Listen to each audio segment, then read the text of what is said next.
afternoon. Today I will be speaking on faith. Don't leave home without it. Again, I say, my topic is faith. Don't leave home without it. It's taken from Hebrews 1 and 11. Now faith is confidence in what we will hope for and confident assurance about what we do not see. Now, faith is confidence in what we hope for and assurance about what we do not see. What is faith?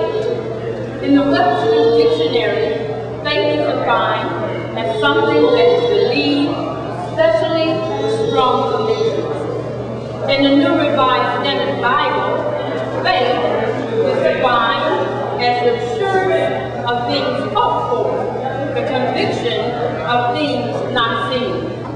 However, my definition of faith is, I believe that I have what I hope for and believe it that I already have. The Christian faith involves a belief in God and His Son Jesus. Our faith is instrumental in our salvation.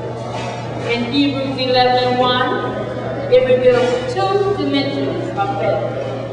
First, faith is putting confidence in God's plans for our future. And second, that God will fulfill everything He promised, even though we haven't experienced it yet. Now, let me give you 3 points that I hope will help you to make your faith more effective in your daily walk with the Lord. First of all, faith works in obedience to God. In the book of Genesis 22, verses 1 to 19, we find that God put Abraham to the test. God wanted to test Abraham's faith. He wanted to see how far it would go. God wanted him to sacrifice his son Isaiah as a burnt offering. Can you imagine the thoughts that Abraham must have had? Here he was, an old man of about 112 years old, and his son that was about 12 years old. A son that all promises rest upon, that he, Abraham, must kill.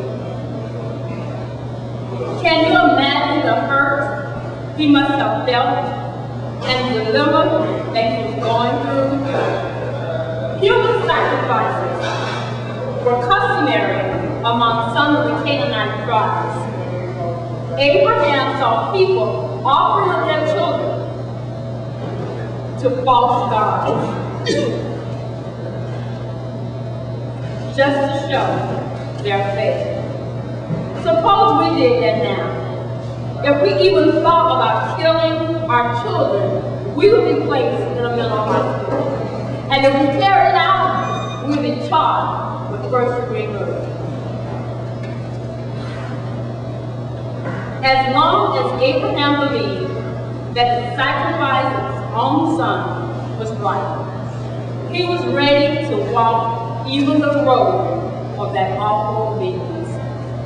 Abraham displayed faith, including telling his servant that he and Isaac will return after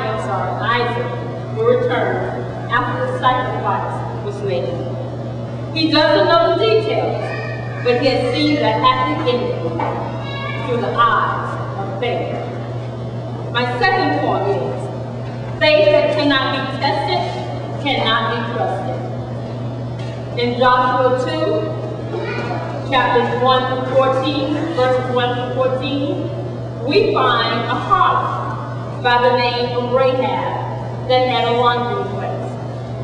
Now, I guess you're wondering why God will use a harlot to accomplish his purpose.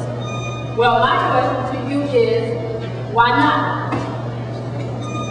God was not as much interested in what Rahab was as in what she was becoming. She was a woman that was at the bottom of the social ladder. She was a most unlikely ally. She took the side of the spies against her king and city, and if caught, would expose herself to an awful punishment. But God, in his sovereign divine ways, wanted the spies there for the salvation of Rahab. She will provide an example of his saving by faith. She showed her faith by saving the lives of the spies, and it was rewarded by the assurance of safety for her and her family. Rahab was saved by faith. She was to bring her family into her house. She must keep secret the purpose of why the spies visited her, and she must identify her house by hanging a scarlet thread. Rahab was actually exercising the kind of faith God was ever trying to find among the children of Israel.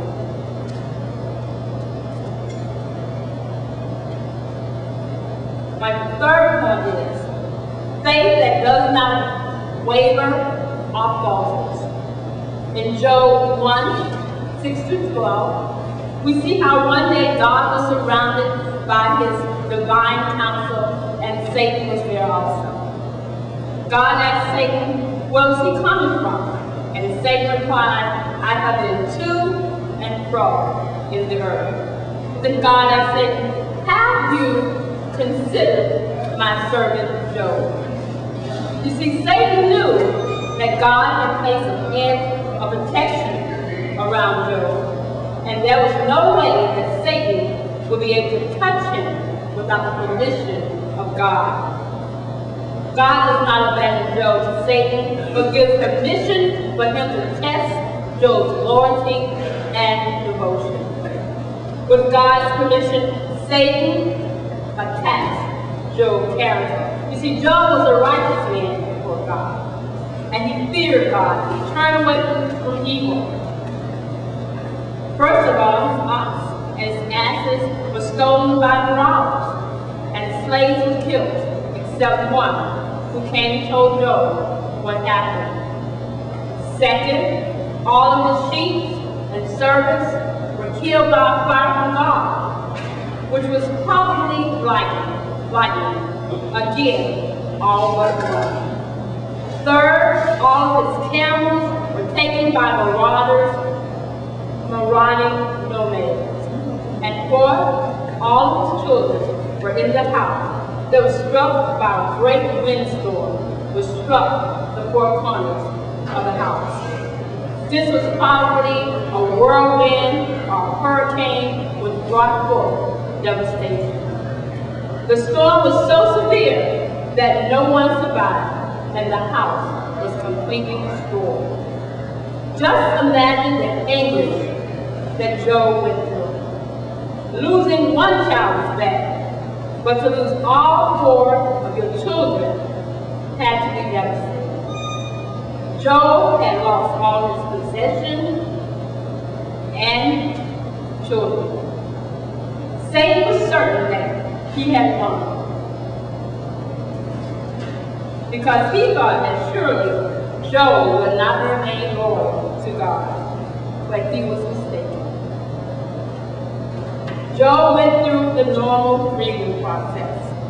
He did not go out and sin, nor did he blame God. He tore his clothing, which was symbolic for his broken heart, and he shaved his head, which was part of the usual practice in mourning in those days.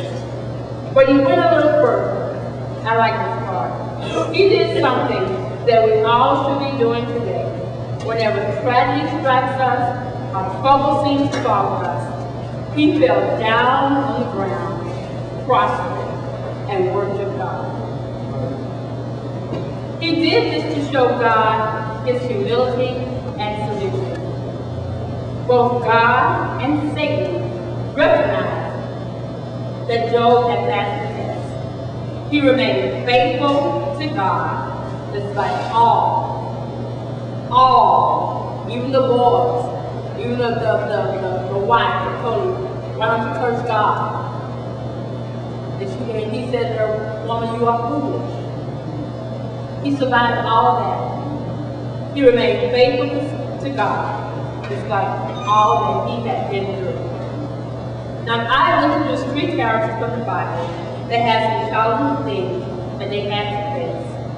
They're all written into the Hall of Fame because they had faith and believed in God. But now let me bring it home to you and ask you a few questions. So where's your faith?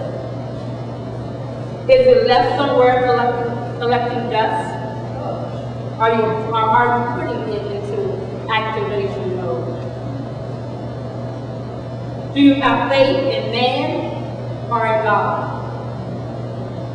Do you put your faith in your possessions, such as your home, cars, money, or your status? Are you dealing with the struggles of life? Well, all of us are dealing with some type of struggle, be it the loss of a job, divorce, single-parent household, or our bad children. But we have God that will take us and shield us from the worries of this world. What are you facing that seems impossible? God will turn your impossible into possible if you would just believe and put your faith in Him. Where is your confidence today? In Hebrews 10:35 says, do not throw away your confidence, for it will be richly rewarded. I challenge everyone that when life seems to get you down and trouble seems to follow you on a daily basis, keep praying, keep believing, keep trusting in God. Keep on persevering, keep on going. Faith heals broken and wounded hearts and saves many a living. Faith will take away your sad todays and turn them into happy tomorrows. There is victory that comes through faith in Jesus Christ. Thank you. Amen.